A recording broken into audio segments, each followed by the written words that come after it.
శ్రీ మహాగణాధిపతయే నమః. ఐం మహాసరస్వత్యే నమః. శ్రీ లలితాంబికాదేవ్యే నమః.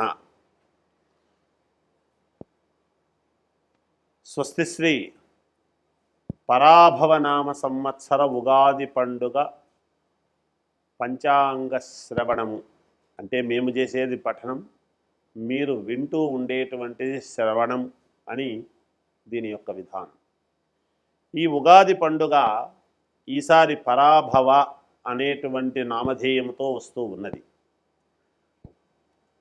మనము గత సంవత్సరము విశ్వావసు అనేటువంటిది అయిపోయి పరాభవ అనేటువంటి నామధేయంతో, అంటే పరాభవం ఈ పేరులోనే కొంచెము పరాభవం అనేటువంటిది ఉంది అని అందరూ కూడా ఆలోచన చేస్తూ ఉన్నారు. అది వాస్తవమే. ఎంతో కొంతమందికి ఈ సంవత్సరము కాస్త పరాభవం అనేటువంటిది ఉండవచ్చును. అంత మాత్రాననే మనము పేరు అలా ఉంది కాబట్టి అందరూ పరాభవింపబడతారు అనేటువంటిది ఏమీ కాదు. కనుక ఎవ్వరూ ఆందోళన చెందవలసినటువంటి అవసరము అగత్యము ఏమీ లేదు అనేటువంటిది ముఖ్యముగా తెలియచేయటం. రాక్షసనామ సంవత్సరము అని ఉంటుంది. ప్రభవ విభవ వీటిల్లో అందరూ రాక్షసులం అయిపోతామా? కాదు కదా. అందువల్ల ఆనందనామ సంవత్సరం అంటే అందరూ సంతోషంగానే ఉంటారు, ఇంకా బాధలు ఉండవు అని కాదు. కాబట్టి ఈ సంవత్సరము పరాభవ నామ సంవత్సరము. ఏదో పేరు అలా ఉంటుంది కానీ ఎవ్వరూ ఎక్కడ ఆందోళన చెందాల్సినటువంటి అవసరము ఏమీ లేదు అనేటువంటిది ఒకటైతే, ఇక ఈ సంవత్సరము రాజు గురువు అయినాడు. గురుగ్రహం అంటే గురు భగవానుడు రాజు అయినాడు. కుజుడు మంత్రి, చంద్రుడు సైన్యాధిపతి, గురుడు సస్యాధిపతి, బుధుడు ధాన్యాధిపతి, చంద్రుడు అర్ఘ్యాధిపతి మేఘాధిపతి, రవి రసాధిపతి, శుక్రుడు నీరసాధిపతి అయినాడు. ఇక్కడ విశేషము అనేటువంటిది ఒకటి చెప్పుకోవాలి. ఎందుకంటే గురువు రాజవడం అనేటువంటి దాని వలన ఏమిటి అంటే, గురుగ్రహము గనక ఎవరి జాతకాల్లో అయితే అద్భుతముగా ఉంటుందో, యోగవంతముగా ఉంటుందో, అద్భుతముగా వాళ్ళ యొక్క జాతకము మహాద్భుతముగా ఉండబోతుంది అని ఒకటి మనం అర్థం చేసుకోవాలి. ఇంకొకటి కుజుడు మంత్రి. కుజగ్రహం ఎప్పుడైతే మంత్రి అయినాడో మంత్రాంగము అనేటువంటిది వింటూ ఉంటాం మనం. అంటే భూముల యందు కానీ, ధనము యందు కానీ, కుటుంబము యందు కానీ, వివాహ కళ్యాణాలు ఇవన్నీ వీటి శుభకార్యాల యందు కానీ, అలాగే కోర్టు వ్యవహారాల యందు కానీ, రక్షక భటులు పోలీసు వ్యవస్థ యందు కానీ చాలా తెలివిగా ఆలోచనలు చేసేటువంటి విధానము ఉంటుంది. అలాగే మళ్ళీ గురుడు సస్యాధిపతి, బుధుడు ధాన్యాధిపతి, చంద్రుడు మేఘాధిపతి అన్నాడు. చంద్రుడు మేఘాధిపతి అయినటువంటి దాని వలన పంటలు చాలా సజావుగా సస్యశ్యామలముగా పండే అవకాశము ఉన్నది అనేటువంటిది మనం అర్థం చేసుకోవాలి. ఎందుకు? మనఃకారకుడైనటువంటి చంద్రుడు మేఘాధిపతి, అర్ఘ్యాధిపతి అయినటువంటి దాని వలన రైతులందరూ కూడా మానసిక సంతోషముతో ఉండటానికి మేలు జరుగుతుంది అనేది అర్థము చేసుకోవాలి. ఇక నవనాయకులలో 7 ఆధిపత్యము శుభగ్రహాలు ఉన్నాయి, 2 పాపగ్రహాలు మాత్రమే ఉన్నాయి. ఇక్కడే తెలుస్తూ ఉన్నది ఈ సంవత్సరము అద్భుతమైనటువంటి యోగము ఎలా ఉండబోతుంది అనేటువంటిది. 9 గ్రహాలలో నవనాయకులలో 7 ఆధిపత్యము శుభగ్రహాలు ఉన్నాయి. ఇంకా అర్థం చేసుకోండి, మీకే తెలుస్తుంది. దీనివలన కేంద్ర రాష్ట్ర ప్రభుత్వాల యొక్క సత్సంబంధాలు అత్యద్భుతముగా ఉండబోతూ ఉన్నాయి, ఇంకా చాలా మెరుగుపడతాయి అనేటువంటిది అర్థమవుతూ ఉన్నది. గోష్ఠాప్రాపకుడు, గోష్ఠా బహిష్కర్త ఈసారి గోపాలకృష్ణుడు. అంటే పశువులు, పాడి పంట అనేటువంటివి సమృద్ధిగా ఉంటాయి, పాలకు మంచి గిరాకీ వస్తుంది అనేటువంటిది తెలుస్తూ ఉన్నది. అలాగే గడ్డికి కూడా ధరలు పెరుగుతాయి అనేది అర్థమవుతూ ఉన్నది. రైతులకు ఈ సంవత్సరము చాలా అంటే చాలా బాగుండబోతున్నది అనేటువంటిది సుస్పష్టమవుతూ ఉన్నది. పంటలు 7 శుభగ్రహాలు అయినటువంటి దాని వలన దేశానికి వెన్నెముక అయినటువంటి అందరికీ ఆహారాన్ని కుల మత జాతి భేదాలు ఏమీ లేకుండా, ఎటువంటి భేదాభిప్రాయం లేకుండా అందరికీ ఆహారాన్ని పండించేటువంటి రైతులకు చాలా యోగవంతముగా ఉండబోతూ ఉన్నది. పంటలు బాగా పండుతాయి అనేది అర్థం చేసుకోవాలి. అంతేకాకుండా ఈసారి ఈ ఒక్క ధాన్యానికి మాత్రమే విలువ ఉంటుంది అని అనటానికి లేదు, అవకాశము లేదు.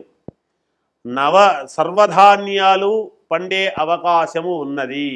అన్ని రకాల ధాన్యాలు కూడా యోగవంతముగా పండుతాయి, మేలు జరుగుతుంది అనేటువంటిదే ఉన్నది.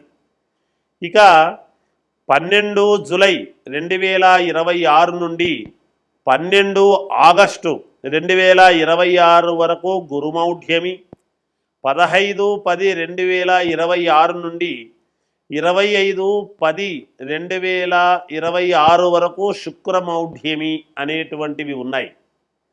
అలాగే 2 జూన్ 2026 నుండి ఉదయం 11:58 గురువు కర్కాటక రాశిలో ప్రవేశించుట వలన ఇది 14/6/2026 వరకు యమునా నది పుష్కరాలు అంటున్నాం. యమునా నది అంటే ఎంతో మహోన్నతమైనటువంటిది అనేది అర్థం చేసుకోవాలి. ఎందుకు?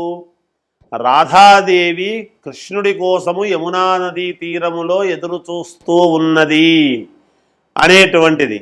అటువంటి యమునా నదిలో గనక మనము ఎప్పుడైతే మనము ఈ పుష్కర సమయములో స్నానము చేసినామో భార్యాభర్తల గొడవలు కానీ, ప్రేమికుల యొక్క ఇద్దరి మధ్య ఉండేటువంటి ఆ అరమరికలు కానీ, అలాగే తల్లి కొడుకు, తండ్రి కొడుకు, అలాగే భార్యాభర్తల యొక్క ఇది అలా అందరికీ కూడా ప్రేమలు పెరుగుతాయి. రాధాదేవి యొక్క ప్రేమ కృష్ణుడి మీద ఎలా ఉంటుంది?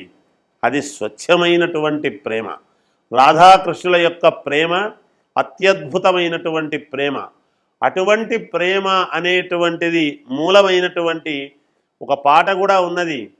యమునా నదిలో నల్లనయ్యకై ఎదురు చూసినది రాధ అనేటువంటిది మనము వింటాము పాట. అందువలన అటువంటి యమునా నది పుష్కరాలు అనేటువంటివి రాబోతూ ఉన్నాయి. ఈ పుష్కరాలు అందరూ కూడా దాంట్లో పుష్కరాలు సందర్భముగా స్నానం ఆచరించి మీ యొక్క మనస్సుకు సంతోషము అనేటువంటిది కలిగించుకుందురుగాక. ఈ సంవత్సరము 4 తూముల వర్షము, 2 తూముల యొక్క గాలి విపరీతముగా ఉంటుంది అనేటువంటిది తెలియజేస్తూ ఉన్నాను. ఇది ఈ ఉగాది యొక్క విశేషము, పంచాంగము యొక్క సారాంశము అనేటువంటిది తెలియజేస్తూ జయోస్తు. మీనరాశి పూర్వాభద్ర మీనరాశి పూర్వాభాద్ర నక్షత్రము 4వ పాదము, ఉత్తరాభాద్ర నక్షత్రము 4 పాదాలు, రేవతి నక్షత్రము 4 పాదాలు కలిస్తే మీనరాశి. ఆదాయం 14, వ్యయం 11, రాజపూజ్యత 7, అగౌరవము 5. అద్భుతముగా ఉంది మీనరాశి వాళ్లకు. వీళ్ళు ఎంత శ్రమపడి చేసుకుంటారో అంత ఫలితాలు వస్తాయిగాక. శనీశ్వరుడు ఇబ్బందులు పెట్టేది ఆయనే, యోగాన్నిచ్చేటువంటి వాడు ఆయనే అనేటువంటిది గ్రహించాలి ఇక్కడ. అందుకే కష్టే ఫలి అనేటువంటి పదం ఎక్కడి నుంచి వచ్చింది? శరీరాన్ని దాచుకోకుండా ఎప్పుడైతే కష్టపడతారో తప్పకుండా విజయం అనేటువంటిదే కలుగుతుంది. చేసే వృత్తిలో అభివృద్ధి, మంచి ఆలోచనలు, క్రమశిక్షణ అనేటువంటిది, భూముల వలన చాలా లాభాలు పొందబోతున్నారు ఈ సంవత్సరము మీనరాశి వాళ్ళు. అంతేకాకుండా నీటిలో ఉండేటువంటి వాటితో వ్యాపారాలు చేసేటువంటి వాళ్ళు కానీ, నీటి మీద వ్యాపారాలు చేసుకునేటువంటి వాళ్ళు కానీ, అంటే స్టీమర్లలో వాటిల్లో పోతూ ఉంటారు పడవల్లో. అంతేకాకుండా ఈ నీళ్లల్లో మామూలుగా చెరువుల్లో చేపలు పట్టుకోవటము చేయటము ఇలాంటివన్నీ ఏవో ఉంటాయి కదా. ఆ నీటిలో ఉండేటువంటి ప్రాణులతో బిజినెస్ చేసుకునేటువంటి వాళ్లకు అద్భుతమైనటువంటి యోగాలు ఉన్నాయి. నీళ్ల వ్యాపారం కూడా చేస్తుంటారు కదా. నీటినే మామూలుగా అమ్ముతూ ఉన్నారు కదా ఇప్పుడు డ్రమ్ముల్లో పెట్టి, వాళ్లకు కూడా చాలా యోగదాయకముగా ఉన్నది అనేది గ్రహించాలి. అలాగే స్థాన చలనము, మంచి చోటికి మీరు కోరుకున్నటువంటి చోటికి స్థాన చలనము కలిగి స్థిరత్వము అనేటువంటిది ఏర్పడుతుంది. ఇది నా స్థానము అనేటువంటిది మీకు మీరుగా స్వయముగా ఒక నిర్ణయానికి వచ్చి చేసుకోబోతున్నారు. పశులాభము, ఇక్కడ పశులాభము అంటే రైతులకు పశువుల వలన మంచి లాభాలు, అంటే పాల వలన మంచి లాభము కానీ, పేడ వలన కానీ, ఎరువు వల్ల కానీ వీటి వలన మంచి లాభాలు పొందుతారు. సాహసాలు చేస్తారు. సాహసాలు అంటే ఏదో సర్కస్సుల్లో పోయి సాహసాలు చేస్తారని కాదు దాని అర్థం. అంటే నేను ఇంత పెద్దది పెట్టుకుంటే ఈ పని నేను చేయగలనో లేదో, ఇంత పెద్ద వ్యాపారం నేను మొదలు పెడితే సంపాదించుకోగలనో లేదో, ఇంత దానికి నేను తూగుతానో తూగనో అనేటువంటి ఆలోచనలు పక్కన పెట్టి చేసి చూద్దాం, ఏదైతే అది అవుతుంది అనేటువంటి ధోరణితో మొదలు పెడతారు, విజయాన్ని పొందుతారు అనేటువంటిది తెలుస్తూ ఉన్నది. అకాల భోజనం, అధిక శ్రమ ఉంటుంది, కుటుంబ సౌఖ్యము, ఆదాయము పెంచుకుంటారుగాక, కీర్తి ప్రతిష్టలు సాధిస్తారు. ఎవరెవరి పనుల్లో వాళ్ళు ఉంటారు. ఈ రాశి వాళ్ళు అనేక రంగాలలో ఉండేటువంటి వాళ్లకు ఆయా రంగాలలో కీర్తి ప్రతిష్టలు సాధిస్తారు. క్రమశిక్షణతో ఉంటారుగాక. ఎంత శ్రమ చేస్తారో ఆ శ్రమకు తగినటువంటి లాభము పొందుతారు. రాజకీయ నాయకులు మాత్రము ఆచి తూచి అడుగులు వేయాలి అనేటువంటిది తెలుస్తూ ఉన్నది.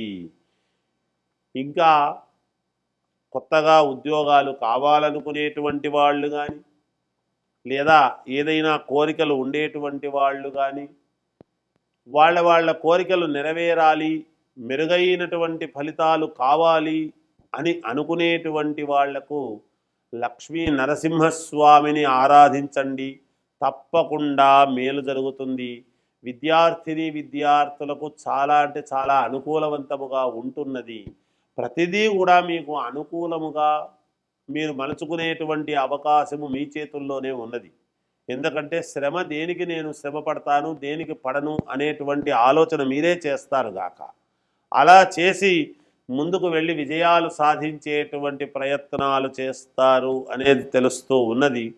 మీనరాశి వాళ్ళు చాలా యోగదాయకముగా ఉన్నది ఈ సంవత్సరము అని తెలియజేస్తూ